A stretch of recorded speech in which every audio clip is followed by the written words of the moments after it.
Welcome to Power to Lie.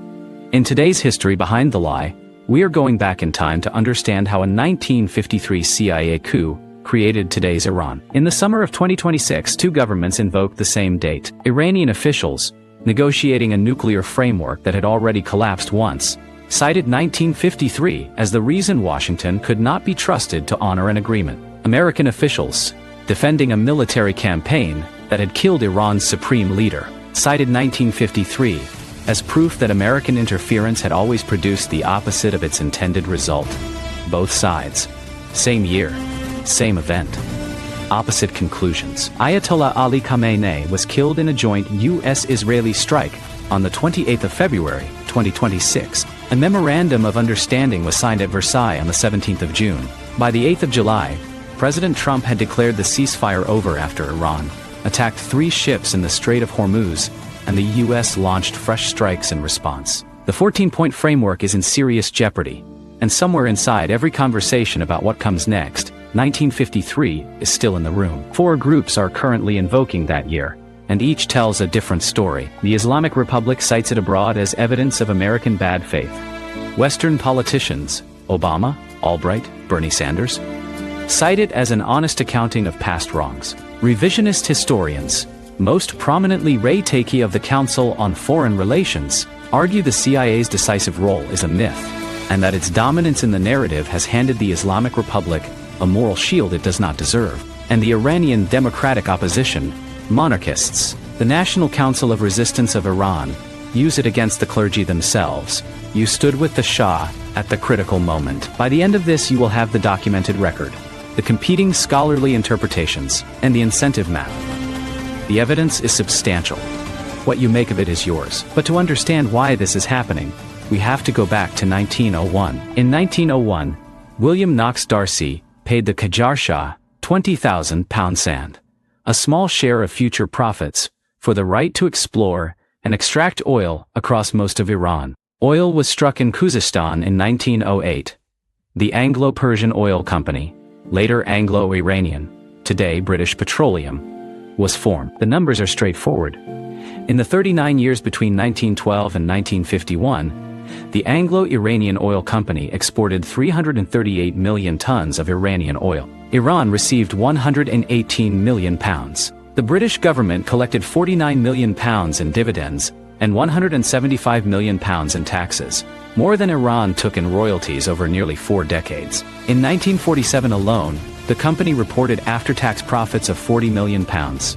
Iran received 7 million pounds, 17.5%. Workers at the Abadan refinery were paid 50 cents a day, with no vacation pay, no sick leave, no disability compensation. They lived in a district called Kagazabad, Paper City, without running water or electricity. The British position deserves to be stated fairly. The Anglo-Iranian Oil Company had taken substantial investment risk in developing Iranian oil infrastructure at a time when the concession's commercial value was entirely unproven. The contract was legally valid. Unilateral nationalization, London argued, was a violation of international commercial law. These were not frivolous arguments. Then, in December 1950, word reached Tehran that the American-owned Arabian-American Oil Company had agreed to split profits with Saudi Arabia on a 50-50 basis. The UK Foreign Office explicitly rejected the same arrangement for the company.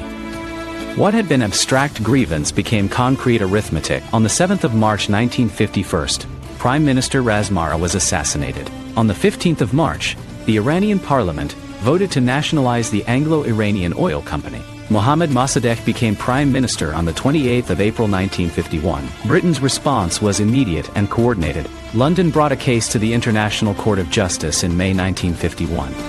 The court ultimately ruled it lacked jurisdiction. Iranian oil output collapsed from 242 million barrels in 1950 to 10.6 million barrels in 1952. To ensure Western consumers felt nothing, Saudi Arabia, Kuwait, and Iraq increased their output by around 10% annually. Iran's government was starved of revenue. Multiple settlement proposals followed. The Jackson Mission, the Stokes Mission, a World Bank proposal, a McGee framework, all failed. Mossadegh had almost no political room to accept any of them. His coalition had been built on full nationalization. Any compromise that returned operational control to a Western consortium risked being denounced as capitulation by his own base. In January of 1953, Dwight Eisenhower replaced Truman. The American position shifted. 3 serious scholarly explanations exist for why Washington ultimately agreed to support the coup, and none of them is the consensus. The first is the oil and imperialism reading. Historian Irvin Abrahamian describes the coup as a classic case of nationalism clashing with imperialism in the Third World. Abrahamian cites Secretary of State Dean Acheson as having admitted that the communist threat was a smokescreen, a rhetorical device deployed to sell the operation rather than a genuine threat assessment. The second is Cold War genuine fear. Mark Gasiorowski argues that U.S. officials were primarily driven by authentic concern about Soviet expansion, not oil interests. Soviet forces had occupied northern Iran until 1946. The Tudeh, Iran's Communist Party, was a functioning political organization. The Korean War was ongoing. Gasiorowski's position is that discounting these fears as mere cover requires selectively reading the record. The third position comes from historian Gregory Brew. Writing in the Texas National Security Review in 2019, Brew's collapse narrative argues the Eisenhower administration's primary fear was not Soviet invasion, but Iranian economic implosion, that the embargo would destroy the Iranian state, creating a vacuum that communism would fill regardless of Soviet intent. Brew notes that the oil companies themselves were never consulted by the Eisenhower administration in the coup decision. 3 serious scholars. 3 different primary causes. The declassified record supports elements of all 3. Here is what changes the picture entirely. The 3 Western oil majors who stood to benefit most directly from the post-coup consortium were, per Brew's documented finding, not consulted in the coup decision. The strategic logic was constructed by governments, not corporations. That does not remove the commercial outcome. It complicates the causal story. Washington said yes, but what actually happened on the ground in August 1953 is itself contested. The operational sequence is documented in CIA records declassified in 2013 and released through the National Security Archive. The CIA's internal documents state, the military coup was carried out under CIA direction. In July of 1953, Mossadegh held a referendum to dissolve parliament. Most accounts describe it as fraudulent. Opposition parties boycotted it.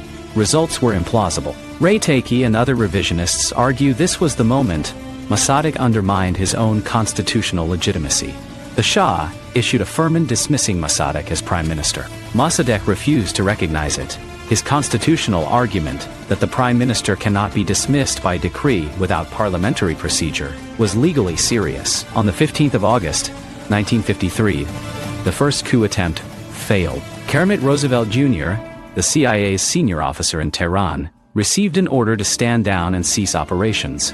He ignored it. A 2017 State Department document release revealed that the CIA attempted to carry out the coup, but the initial attempt failed, and the operation was salvaged by an insubordinate spy.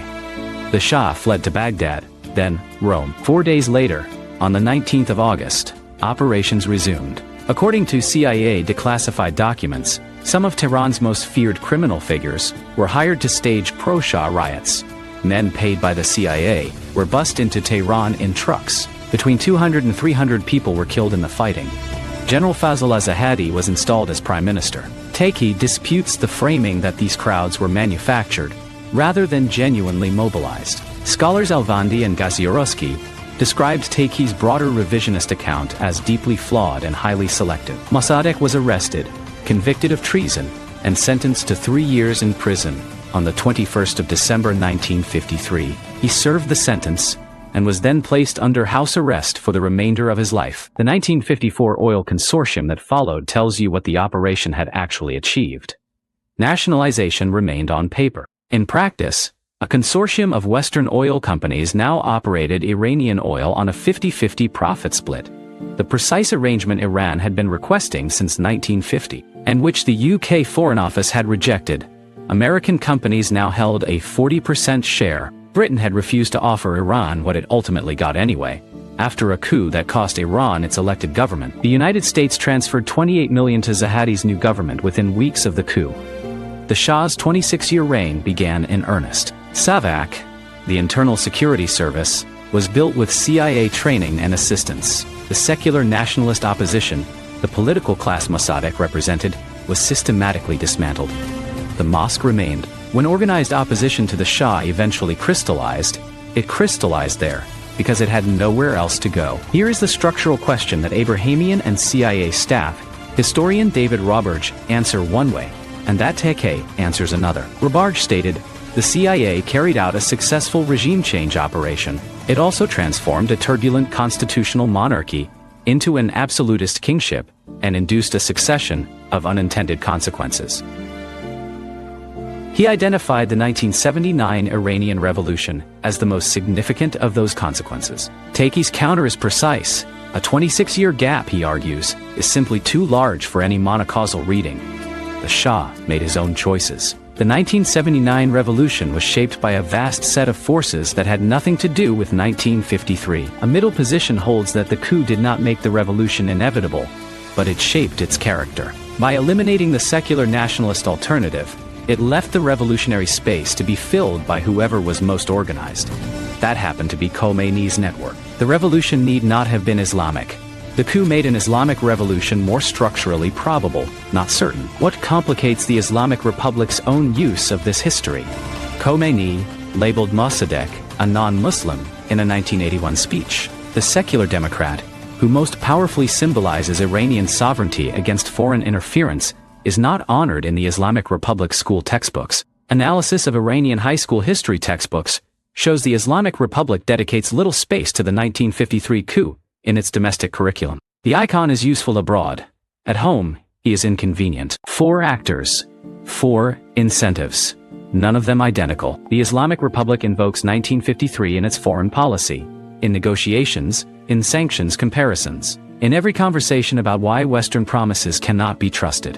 It minimizes 1953 at home, because Mossadegh was a secular liberal democrat, and secular liberal democrats represent exactly the political tradition the Islamic Republic replaced. The 1953 narrative is a foreign policy weapon that doubles as a domestic liability. Western liberal politicians, Obama in Cairo in 2009, Albright in 2000, the CIA's own podcast Acknowledgment in 2023, use 1953 as a gesture toward honest accounting. President Obama stated publicly that U.S. involvement led to the overthrow of a democratically elected Iranian government. These acknowledgments cost relatively little diplomatically and generate significant goodwill with audiences concerned about American historical accountability. Takei and the revisionists are not simply wrong to scrutinize the CIA primacy narrative.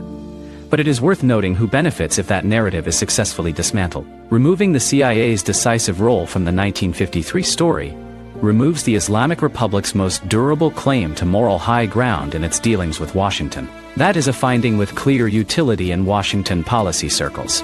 That does not make it wrong. It makes it worth noticing. The Iranian Democratic Opposition, monarchists, the National Council of Resistance of Iran, wield 1953 against the clergy directly. Mossadegh's supporters and the clerical establishment were on opposite sides of the critical moment. That history is accurate. It is also deployed strategically to delegitimize the Islamic Republic by aligning it with the coup's beneficiaries. In 2011, the BBC admitted for the first time that its Persian radio service had been used as a propaganda arm of the British government against Mossadegh. As of 2026, the UK government has still never formally acknowledged MI6's role in the coup. The CIA released approximately 1,000 pages of declassified documents in 2017. Key British documents remain classified. Former Foreign Secretary David Owen said in 2023 that MI6 should follow the CIA's example. It has not. Who benefits from that asymmetry? The UK government avoids the legal and diplomatic exposure that formal acknowledgement would create. The silence is not neutral. It is a position with identifiable beneficiaries. In the summer of 2026, 2 governments tried to sign a 14-point framework that would end a war and draw down a nuclear program. The ceasefire collapsed on the 8th of July. Inside every conversation about whether a new agreement is possible, whether signatures mean anything, whether either government will honor what it commits to, the same structural distrust is operating. Both sides cite the same 73-year-old event as the reason the other cannot be trusted. The most durable export of the 1953 coup is not a constitution, not a border, not an oil contract. All of those changed. The most durable export is a mutual framework of suspicion so thoroughly embedded on both sides that it shapes the terms of negotiation before the first word is spoken. It is not a myth, and it is not the whole story. It is a documented event whose consequences were described by the CIA's own historian as unintended. Here is the question the evidence leaves open. If both Washington and Tehran now acknowledge, in their own way, what 1953 was, does acknowledgement change the structural incentives that keep the distrust useful? Or does the story of the coup now function independently of what actually happened, as a resource that too many actors on too many sides profit from keeping alive? That is not a question this channel can answer for you. It is the question the evidence gives you the tools to ask. That's history behind the lie for today. If you want to see current conflicts explained with data and context, check out Conflict Map. And if you want to see political claims fact-checked with evidence, True, False, or Framed is coming soon. Subscribe so you don't miss anything. Thank you for watching. See you next time.